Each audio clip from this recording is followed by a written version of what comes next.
A todos, que a paz de Deus esteja em nosso coração. Primeiro eu quero agradecer ao convite a me direcionar por aqui estar, a primeira vez que eu venho na casa, e eu já posso dizer assim que essa casa é bem assessorada pela espiritualidade superior, porque o jeito que eu fui recebido aqui, o acolhimento, o carinho, né? Então assim, é um sinal bacana de que a casa é uma casa acolhedora mesmo. Que bom que estamos aqui, que a gente possa sobretudo conversar sobre o Evangelho da forma mais adequada, que venha nos trazer o consolo, o alívio, aquilo que viemos buscar. Certinho? Que seja assim. Tudo bem, então vamos começar. Hoje eu escolhi um tema que eu extraí do livro Fonte Viva, chamado Renasce Agora. É a lição 56. Esse livro, deixa eu mostrar aqui o Fonte Viva. Esse livro Fonte Viva, o meu já está até bem gastozinho. Ele é um livro meu de cabeceira. Acho que muitos também usam esse livro com frequência, porque é um livro assim, o Emmanuel, que escreve, o Espírito de Emmanuel, que através da mediunidade abençoada de Francisco Xavier, escreve esse livro, ele tem uma facilidade em expressar e sobretudo de escrever sobre os nossos sentimentos, e ao mesmo tempo ele não abandona a razão. É um espírito realmente com uma evolução e uma forma de escrever que me sensibiliza muito. Eu sou professor de história há muitos anos, dou aula há quase 40 anos que eu leciono, e eu já li muita coisa na minha vida, tanto dentro da doutrina como fora. Lá tive o privilégio, a bênção de nascer no lar espírita, e já li muita coisa na minha vida.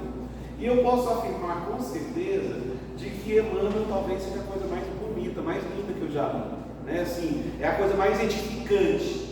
De todos os escritores que eu já li, o Emmanuel eu tenho ele como o meu preferido, tanto material quanto espiritual, tanto encarnado quanto desencarnado. E eu divido isso aí com muita gente. Estive conversando com algumas pessoas e realmente muita gente tem o Emmanuel assim como um espírito, um anjo sideral, que escreve de uma maneira muito adequada. A mim me chama a atenção, parece que ele está falando comigo, parece que ele está chamando a minha atenção, mostrando alguns ângulos, abrindo os olhos. Esse livro, Fonte Viva, eu já li ele várias vezes. Eu leio do começo até o final, depois eu volto de novo. Toda vez pela manhã, quando eu acordo, eu leio uma lição, fecho, fico imaginando a lição durante o dia. E engraçado que leitura é algo muito, muito interessante.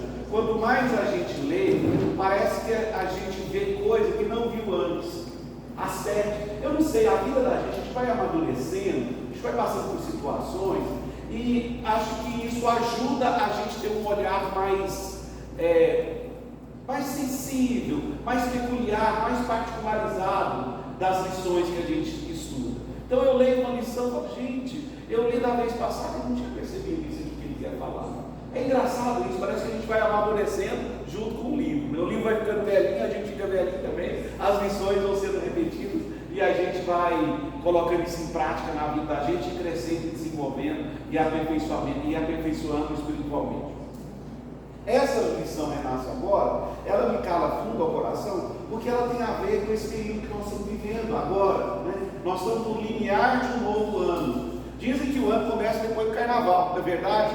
E efetivamente é assim, principalmente aqui no Brasil, né? Mas que deixa tudo para começar depois do carnaval. Então estamos no limiar de um novo ano. Então nada melhor do que a gente estar dando uma reflexão sobre as oportunidades que 365 dias nos concede, né? Esse novo ano que nasceu, novas oportunidades, cada dia é novo, cada hora é portadora de reajustamento. Então que felicidade, que bom que estamos vivos e que podemos aproveitar o nosso tempo, que eu acho que é o bem mais precioso que a gente tem.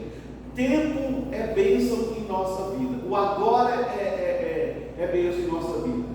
Ah, professor Marcos, mas e o passado? Tá, o passado tem aquilo que foi bom e bacana, mas não vamos ficar presos ao passado, porque aquilo que já passou, não volta mais.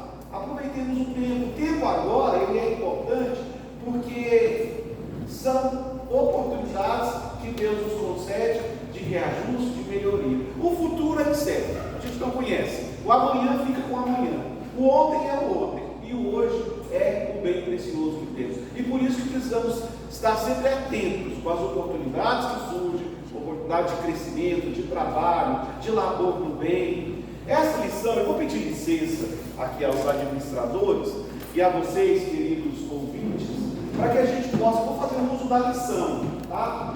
Do livro Fonte Viva. Eu vou fazer uma leitura aqui, claro que é uma leitura que eu vou fazer pausas, para que a gente possa fazer uma reflexão do conteúdo dessa lição, porque ela é muito rica, ela é cheia de ensinamentos bacanas. É a lição 56, na Renasce Agora. Quem está acostumado com esse tipo de livro do Emmanuel, tem esse Fonte Viva, tem o Pão Nosso, tem vários outros livros. E ele sempre traz uma parte evangélica do Novo Testamento, e depois ele faz um comentário. Essa parte evangélica que ele escolheu para essa lição é aquela muito conhecida nossa, que a gente usa até para falar de reencarnação, de renascimento. Ele diz assim, aquele que não nascer de novo não pode ver o reino de Deus. Jesus, João capítulo 3, versículo 3. Só que diferentemente do que nós espíritas fazemos, usamos isso aí como argumento para comprovar de que Jesus realmente estava se referindo ao renascer de novo, ao morrer, nascer e renascer de novo. Tal é a lei, como Kardec mais tarde pôde afirmar. Dessa vez ele não fala isso. Aqui na lição, o Emmanuel vai falar da questão do renascer para a vida atual, né? Porque aquele que vive num processo de vingança, num processo de raiva, num processo de mágoa, num processo de irritação, ele está morto para a vida. E, segundo Emmanuel, há uma necessidade de renascer, de deixar essa morte, né, simbolicamente falando, né, e viver realmente a vida, deixar esses sentimentos, abandoná-los, porque ele nos aprisiona, ele nos retém, ele detém a nossa marcha, ele impede os nossos passos. Então, por isso que é necessário a gente renascer de novo, acordar para o novo ano, acordar para as oportunidades que surgem. Olha que bela essa lição de Emmanuel. A própria natureza apresenta preciosas lições nesse particular. Sucedem-se os dias com matemática precisão, dispondo assim, mas os dias são sempre novos, dispondo assim de 365 ocasiões de aprendizado e recomeço anualmente. Quantas oportunidades de renovação moral encontrará a criatura no abençoado período de uma existência? Então ele diz aqui que o período de um ano de 365 dias apresenta sempre ocasiões de crescimento, de aprendizado. Agora, se são sempre novos os dias, sempre são novas as oportunidades, o que dizer de uma existência por inteira? O que dizer de uma vida toda? Quantas oportunidades de crescimento moral a criatura tem no abençoado período de uma existência? Ora, com isso aqui dá para entender, quando os Espíritos afirmam em outros livros, que existe um número muito grande de pessoas pedindo, implorando, suplicando para renascer na Terra. Porque o renascimento é a oportunidade do reajuste, do crescimento. É através do renascimento, é através das sucessivas encarnações, é que a gente desenvolve moralmente. E no plano espiritual existem milhares e milhares de almas se dispondo a essa oportunidade de renascer na carne, para acertar, para não cometer os erros que já cometeu e para reajustar diante da própria consciência culpada. Então é muito interessante essa questão aqui ele fala aqui do abençoado período de uma existência, quantas oportunidades nós encontramos de reajuste, de melhoria. E ele continua dizendo assim: conserva no passado o que for bom e justo, belo e nobre, mas não guardes do pretérito os detritos e as sombras, ainda mesmo quando mascarados de encantador revestimento. Então cuidado com o passado. Por que ele chama a atenção? Porque às vezes não, eu encontro pessoas que vivem concentrado naquilo que passou.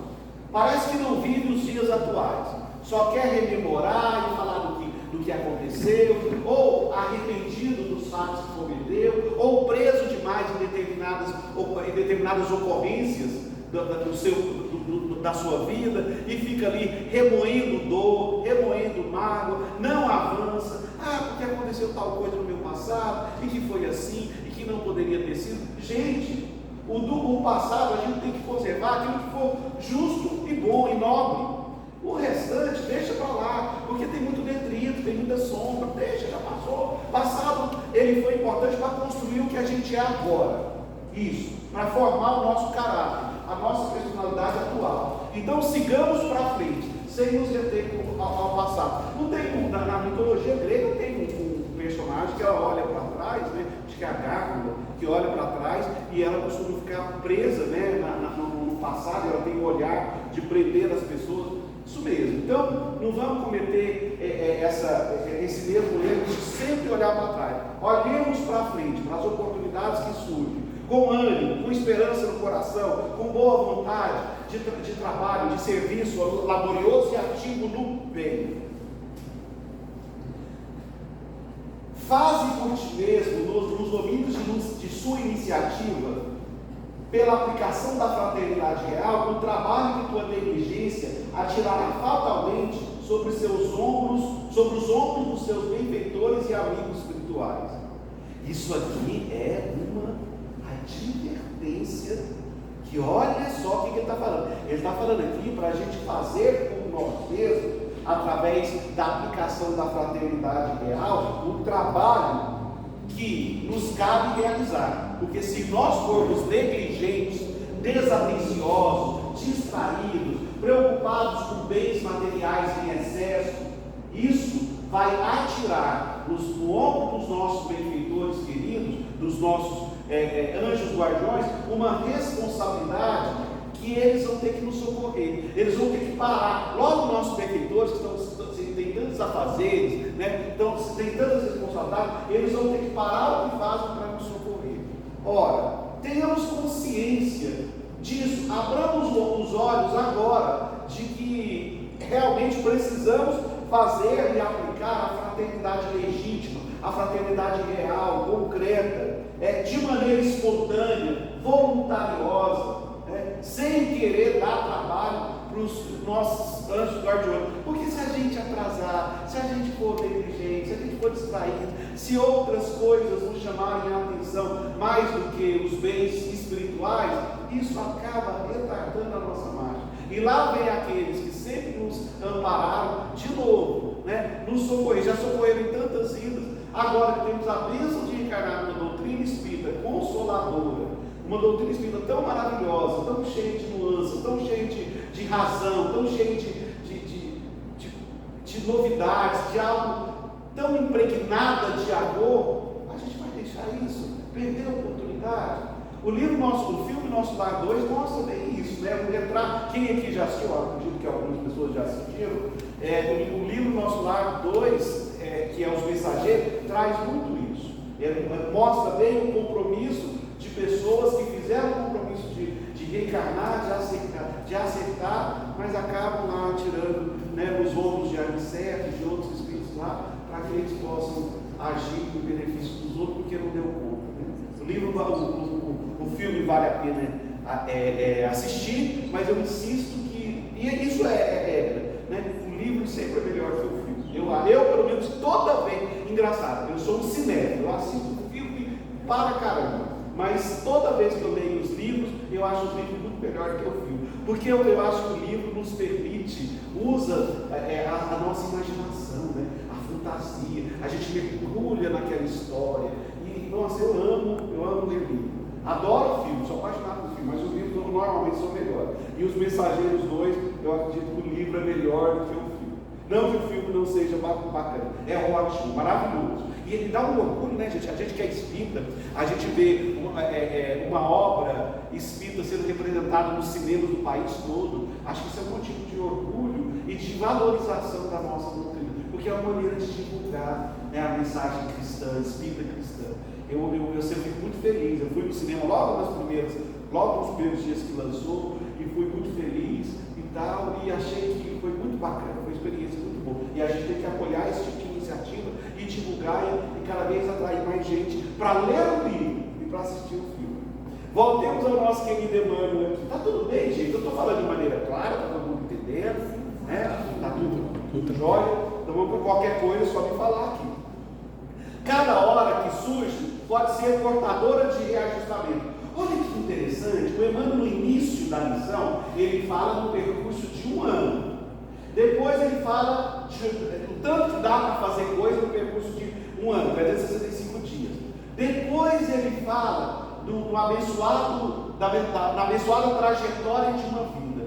E agora, aqui ele fala, cada hora pode ser portadora de equipamento. Ou seja, cada vez mais ele insiste na questão do tempo e pede para a gente refletir e não esquecer que cada minuto que passa na nossa vida, cada tempo que passa, a gente pode usá-lo para o nosso aperfeiçoamento, para a nossa evolução.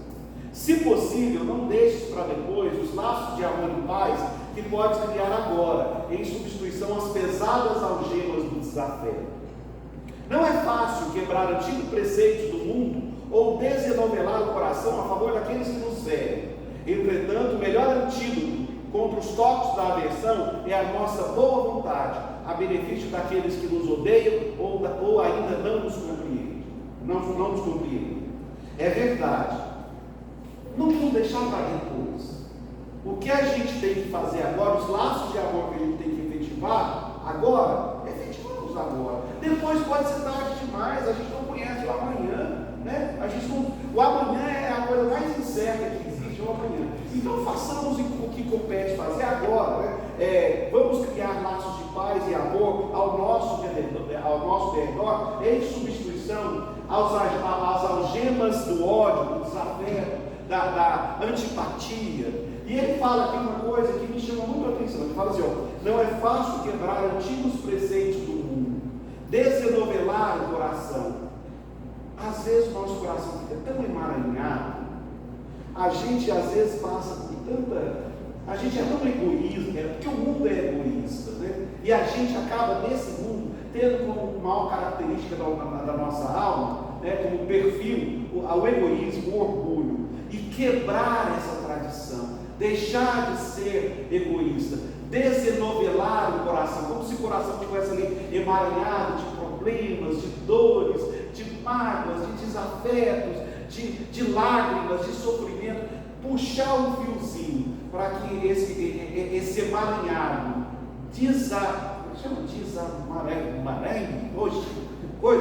olha eu complicando com a língua, enfim, puxar a cordinha, puxar o fio para deixar de ser grudado, aqueles fios todos enrolados e as coisas fluírem na nossa vida. É verdade, quando a gente usa o elemento perdão, as coisas fluem na nossa vida. Deixa eu contar um caso aqui que me aconteceu há alguns tempinhos atrás e que foi de grande valia, de grande crescimento para a minha alma, ainda falível, frágil e que erra e que insiste no erro. Gente, como que a gente é difícil, o ser humano é tão complexo. Uns anos atrás, eu estava numa confraternização de família, né? E no caso de um irmão querido, uma pessoa muito querida minha, estávamos lá, a família toda reunida, e por uma determinada ocasião ali, nós tomamos cada um, você sabe como é Natal em família? Cada um leva um prato, cada um providencia uma coisa, aquela confraternização, a gente encontra algumas pessoas que a gente deixaram de encontrar há muito tempo, parentes assim, tal. E eu, uma pessoa muito querida da família, nessas providências que a gente estava tomando lá, um irmão, uma pessoa próxima a mim, muito querida, que eu tenho uma admiração profunda, mais velha que eu, me disse uma coisa que não soou bem. A princípio foi assim, parece que ele me... Assim, na hora, eu fiquei meio que, sabe, peraí, ele me falou assim, gostou de voz, né? Me disse assim, tipo, nossa, foi desrespeitoso comigo, a gente tem um vínculo tão grande, eu admiro tanto, será que ele disse isso mesmo? Na hora nem acreditei.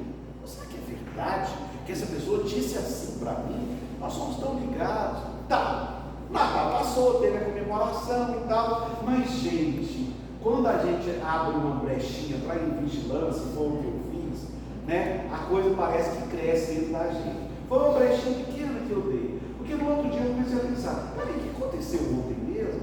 Será que fulano de tal falou aquilo para mim? Como é que ele tem a ousadia? Olha aí, já comecei a aumentar. Como é que ele tem a ousadia de dizer isso para mim? Com aquele tom, que coisa desrespeitosa, coisa, nossa senhora, eu tenho uma admiração tão grande. poxa, cadê a consideração dele por mim? Tá. Passa uns dias, lá vai eu pensar na coisa de novo. Em vez de eu deixar de lado, deixa pra lá, estava meio nervosismo e tal, coisa, né? Natal, não. Lá vai o professor Marcos pensar de novo, lá vai eu.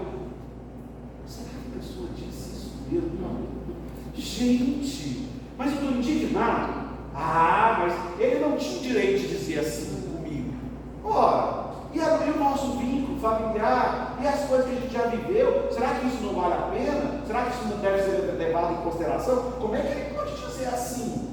Ora, gente, não vou alongar muito, eu não quero dizer aqui o tanto que eu me desequilibrei, o tanto que eu fui invigilante, um professor que trabalha numa escola espírita, que dá aula, que faz palestra. Olha só como é que a gente é frágil em nossas convicções, em nossa fé, como é que a gente se deixa levar de repente pela invigilância, pela auto-obsessão, pelos pensamentos fixos, negativos, porque eu comecei a alimentar, é coisa que a gente alimenta, sabe? É como uma plantinha que alimenta, a gente vai colocando, eu fui adubando como? Adubando com o meu desequilíbrio, com a minha indignação, com o meu melindre, né? Fiquei ali melindrado, ofendido nos meus brilhos, no meu orgulho, na minha suscetibilidade, fiquei ali, né, remoendo a coisa, fui remoendo, gente, devia ter deixado a coisa, mas fui remoendo.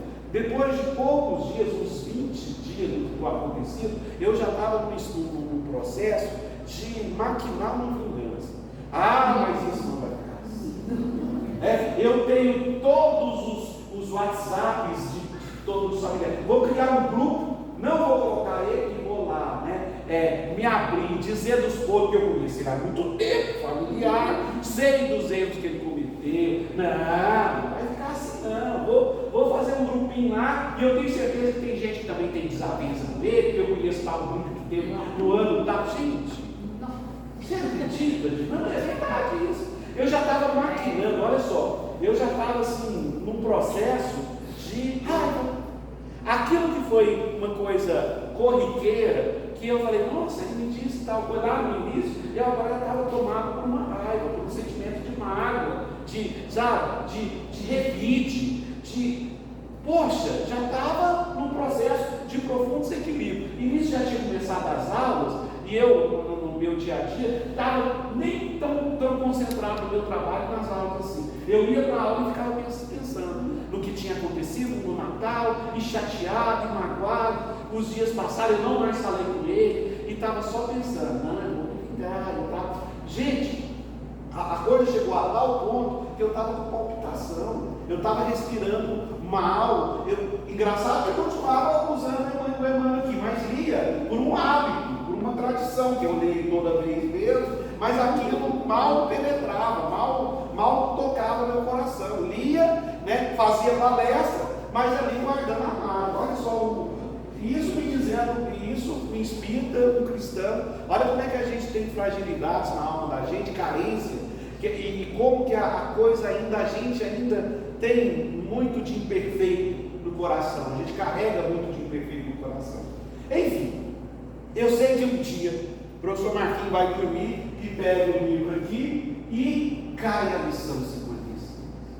E quando eu li essa parte que nasce agora aqui, essa parte, se possível não deixe para depois os laços de amor e paz que pode criar agora, em substão as pesadas algemas do desafio. Eu estava pesado. Aí aqui, não é fácil quebrar antigos preceitos do mundo ou desenovelar o coração a favor daqueles que nos servem. Entretanto, o melhor antídoto contra os toques da aversão é a nossa boa vontade, a benefício daqueles que nos odeiam ou ainda não nos compreendem. Então eu não estava com boa vontade, coisa nenhuma, eu estava com má vontade com esse irmão. Eu falei, gente, isso precisa parar. Tudo bem, durmo. Sonhei, gente. E eu sonhei um sonho que eu até emociono em falar nele. Deixa eu contar como é que era. Eu estava dirigindo um caminhão de carga tóxica. E esse caminhão, eu dirigia ele numa descida íngreme. E a descida tinha curvas. E eu tinha que fazer as curvas de maneira muito rápida. E eu nunca dirigi caminhão. Mas no sonho tudo é possível. Né?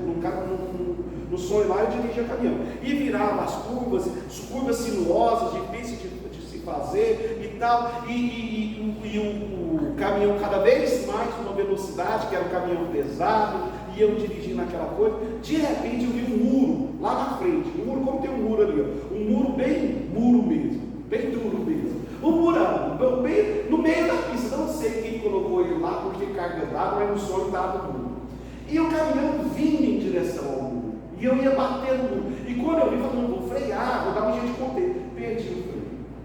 Não conseguia conter de jeito, eu ia bater no muro, e freio nenhum adiantava, não tinha freio, não tinha coisa, e ia chegando o muro, e aquele desespero, eu vou morrer, vai ser um acidente trágico, um desastre, não vai sobrar nem um pedacinho de marquinhos, e vinha a coisa, e o caminhão indo, e o muro vindo, aí de repente eu senti que tinha alguém do lado aqui, junto comigo, tinha alguém na cabine que eu estava dirigindo, tinha alguém, e aí eu olhei para esse alguém, e o muro chegou. Aí sabe aquele gesto instintivo de abraçar, assim, sabe, vamos morrer junto, de abraçar? Eu peguei, abri o braço, e a pessoa abriu o braço quando eu olhei.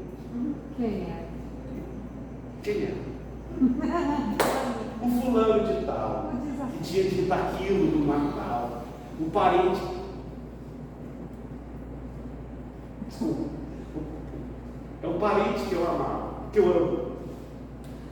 E aí, abraçar ele, ou morrer.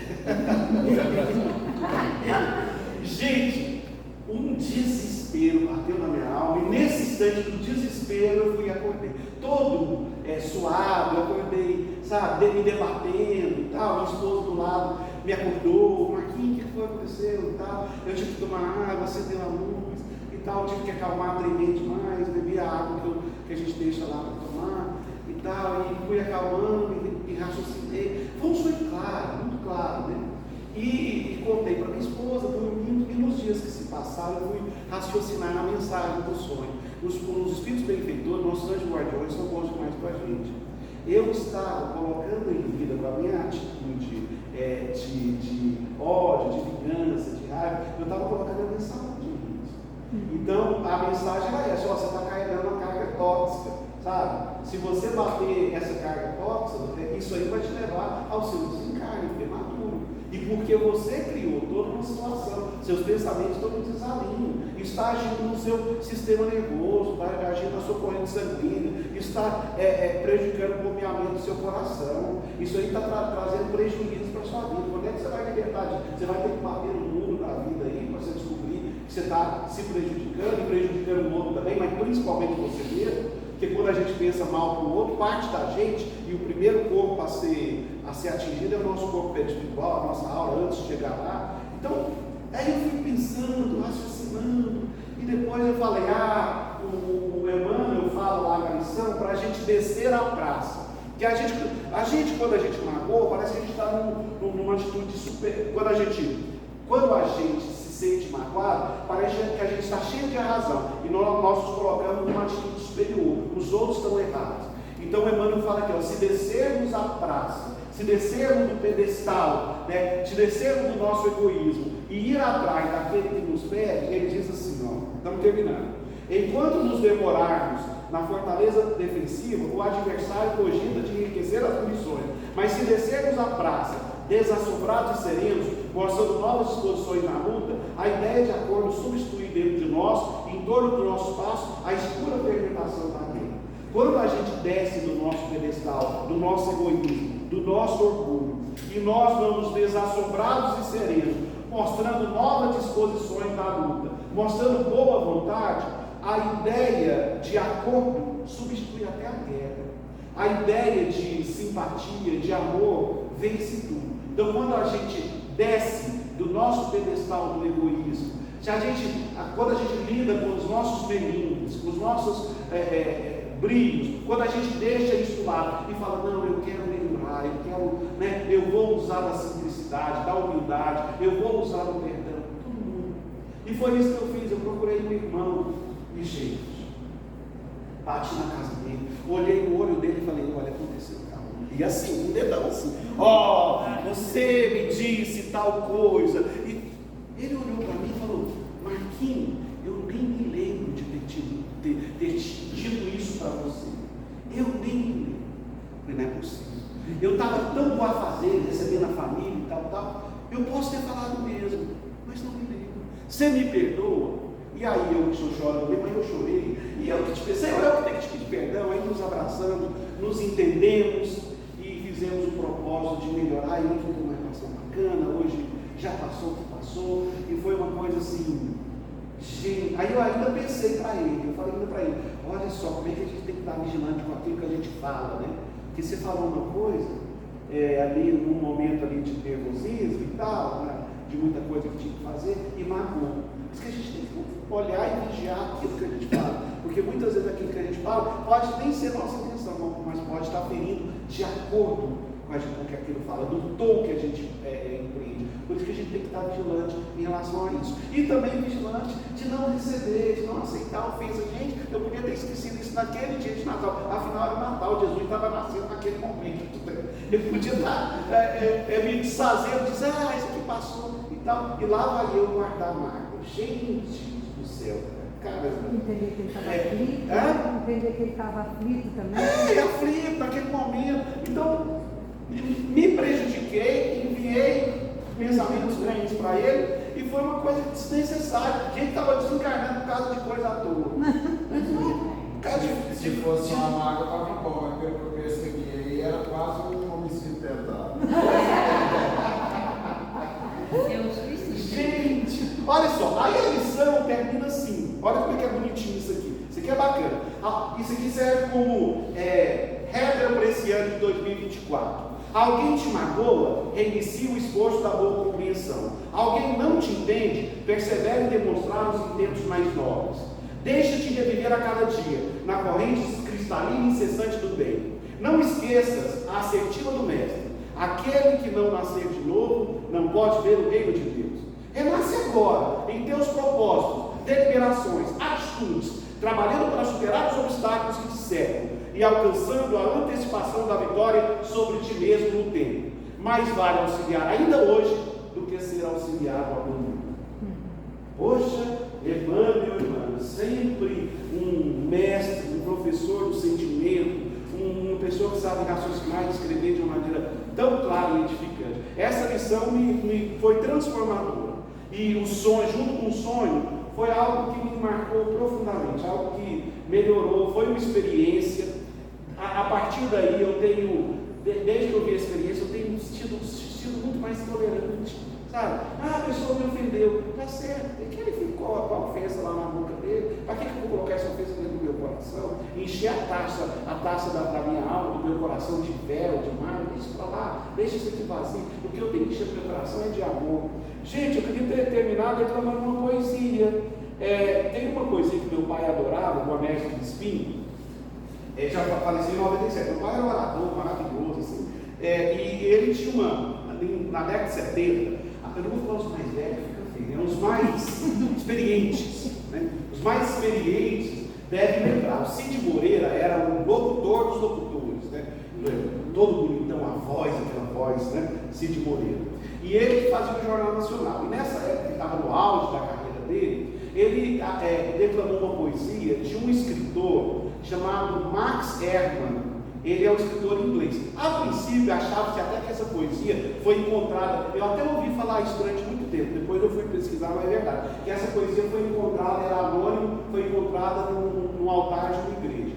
Mas depois eu fui procurar, é só fake news. Na realidade, tem um autor, e ele é um autor inglês, escreveu essa poesia, e o meu pai, quando dava 6 horas da tarde, a gente fazia oração, a gente fazia oração todo dia em família. E aí ele colocava na eletrola, olha isso aí, eletrola. Você sabe o que é eletrola? Nem ouviu falar. Era um produto lá de Marte que tinha aqui, não, eletrola é um toca-disco. Gente, melhor continuar no celular.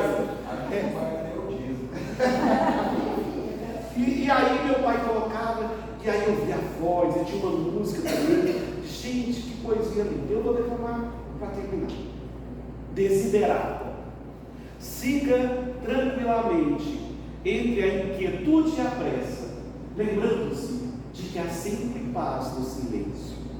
Tanto quanto possível, sem humilhar-se, viva em harmonia com em todos que o cercam. Fale a sua verdade mansa e claramente, e ouça dos outros, mesmo a dos insensatos e dos ignorantes. Eles também têm a sua própria história. Se você se comparar com os outros, se tornará presunçoso e magoado, pois haverá sempre alguém inferior e alguém superior a você. Viva intensamente o que já pôde realizar.